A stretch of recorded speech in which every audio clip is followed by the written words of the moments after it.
Disney, how many times are you gonna toy with my emotions? First with Avengers Infinity War, and now with Toy Story 4. What's next? The live action remake of The Lion King? Even though I cried to the animated version? And then Star Wars Rise of Skywalker?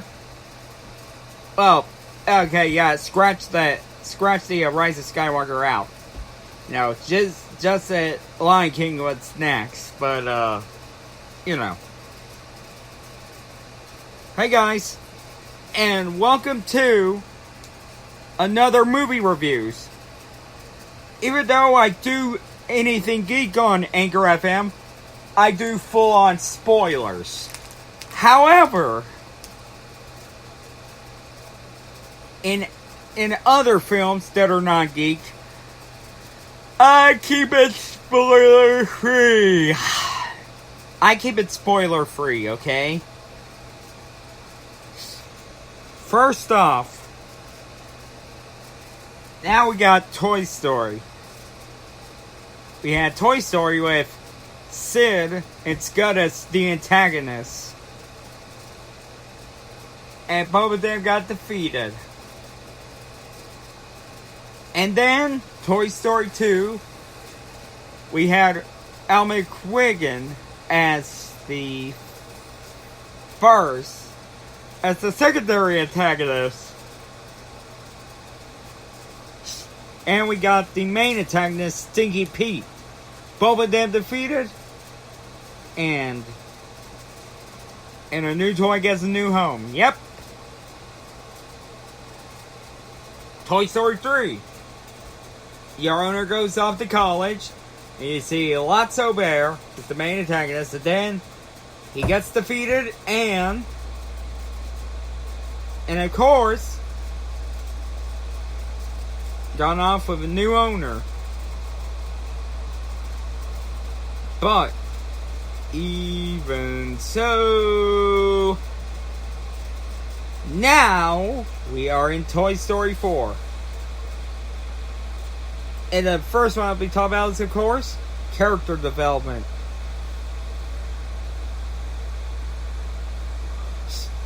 Well, I mean, following a Woody, Buzz, and of course, making a return is Bo Peep. And a sheep, as they're trying to retrieve the spork named Forky, created by Bonnie, as we see on a trailer.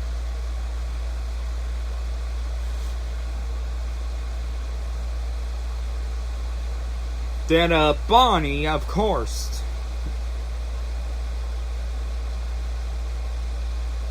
created, and she grew attached of it. And then we ran into Gabby and the dummies that look like Slappy from the Goosebumps movie.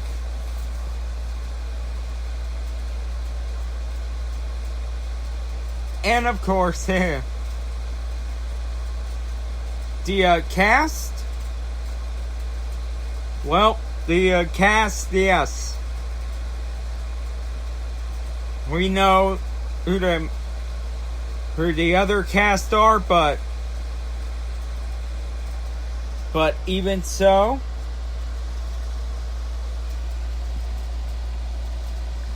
but focus on Tim Allen and Tom Hanks, who are, of course, the stars of the film, as Buzz Lightyear and Woody.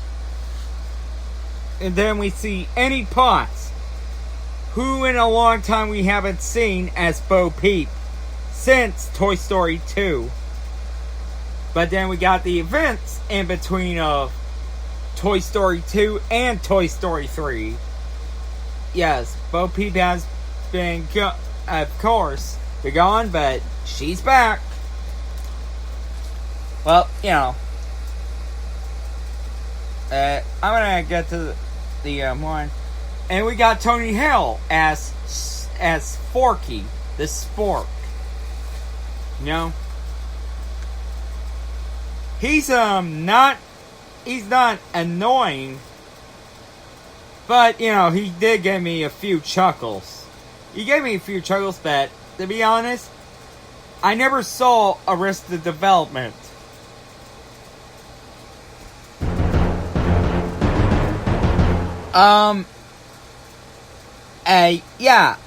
Just because I say I haven't seen Arrested Development, that doesn't mean I don't like it, you know?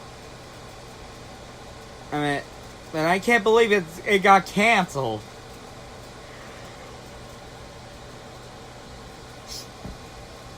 And we got Ducky and Bunny, voiced by my favorite comedy duo, Key and Peele.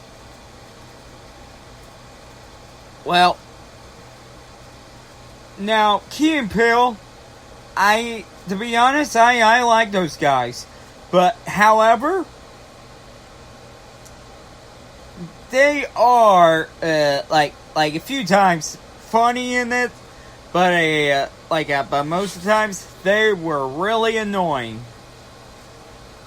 But like I say, I got nothing against Key and Peele, just their characters, you know, because it's two of the best comedians that were on Mad TV throughout its demise, and then the two have become Key at their own show. But you know, with some of my favorite sketches, like like Michael Jackson and the Bellhops, who are obsessed with Liam Neeson, and of course my favorite sketch of all. Well, okay, this one is the second, East versus West college football. However, but my favorite sketch of all was the substitute teacher, where he pronounced the student's wrong name, like Jay Quellen, which is actually Jacqueline. Blake, who is Blake. D Nice, who is of course Denise. And Aaron, who is actually Aaron. But the only one who responded with the pronunciation is Timothy, played by Jordan Peele, responding to Mr. Garvey, who is played by none other than Keegan-Michael Key, who is gonna be in The Lion King also. Another Disney. But I can't wait to see what he sounds like as a hyena, to be honest. But yeah. A few times they're funny, but they were really annoying in that film. But let's get to Duke Kaboom, Canada's greatest stuntman, played by Keanu Reeves, America's greatest Canadian. Yeah, you know, I mean, sometimes I know, I know he had a kid, but unfortunately they lost that child. You know, he and his ex. But, however, he was really entertaining as Duke Kaboom. Like, I mean, really entertaining. Even though he did some emotional things, but he's no stranger to doing hilarious things. Because he's Ted from Bill and Ted, which the film is going to come up. It has begun filming right now. And it's going to be released in 2020. The Bill and Ted film. Well, which is going to be the last one in my opinion. But although,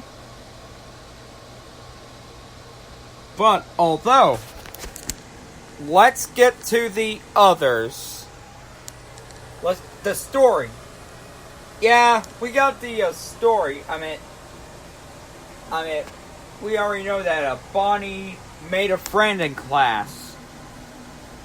Like, like literally made a friend. But if you want to find out how she made a friend, like Sporky,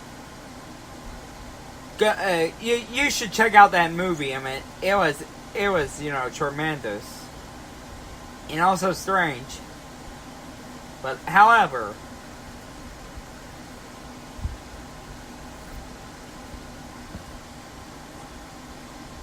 yeah, and Gabby, the antagonist, of course.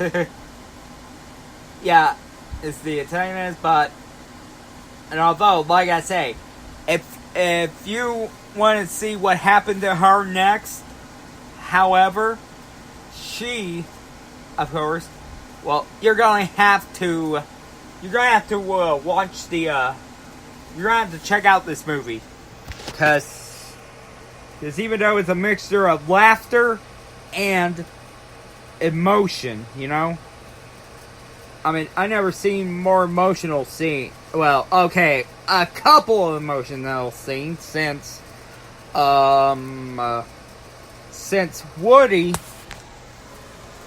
just given up, just regretted hating Buzz, because he let his jealousy get in the way, but he did convince Buzz Lightyear that being a toy is better, And that started with a friendship.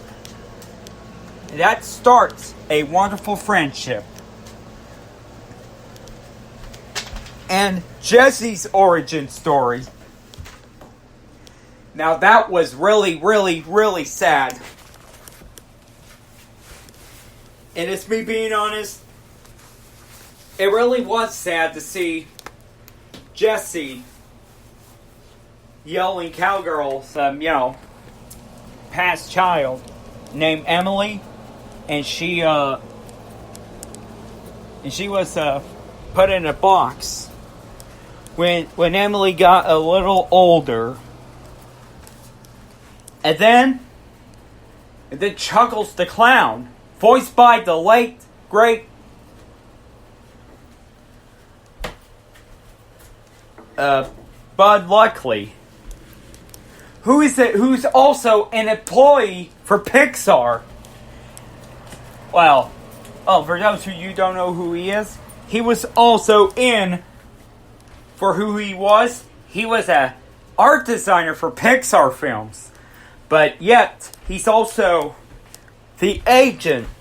He was also an agent on The Incredibles, and, interesting fact, before he did Pixar, he was also an animator for... Well, he also did Jump, the Pixar short about a sheep who's always jumping until one day his fleece was shaven off and he was naked. And he was also... Well, he's the narrator also. And he also voiced the jackalope. That was one of the best Pixar shorts I ever saw. And yeah, he was also in Jack Jack Attack as the agent, which is one of the Incredibles short.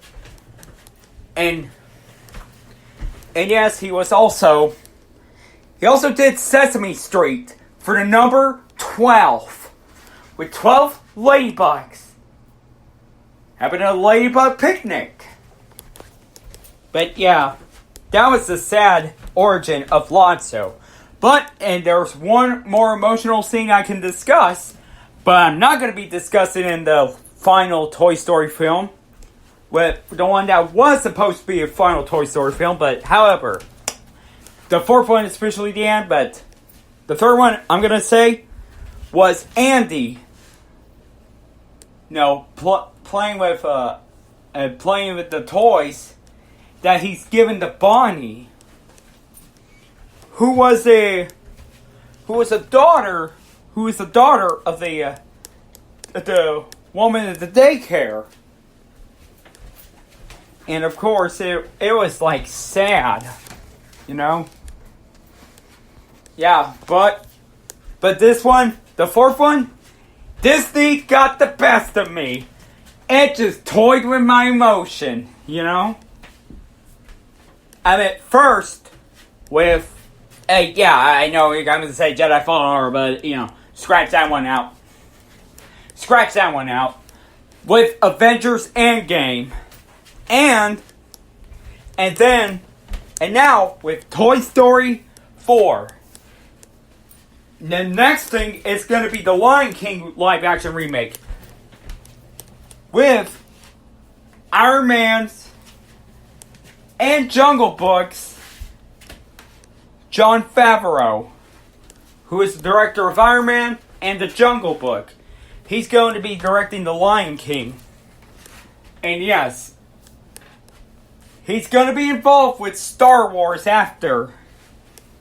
After this, he's right now going to be, he's also the creator of the upcoming Mandalorian live-action series in Disney Plus.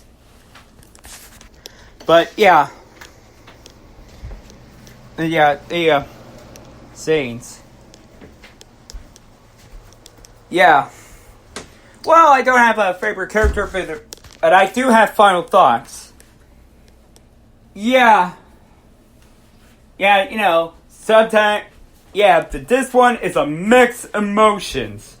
Makes you laugh, makes you cry. I'm just saying, it moves you, but however, it will get you in your seat. Like I say, if you got kids, or if you're a fan of Toy Story, then this one will definitely, literally close out the chapter of the Toy Story franchise. Alright guys, that's going to be about it for another movie reviews. And remember, when you want some showtime, this one is for you. But for now, the show is over, everyone. Have a good night.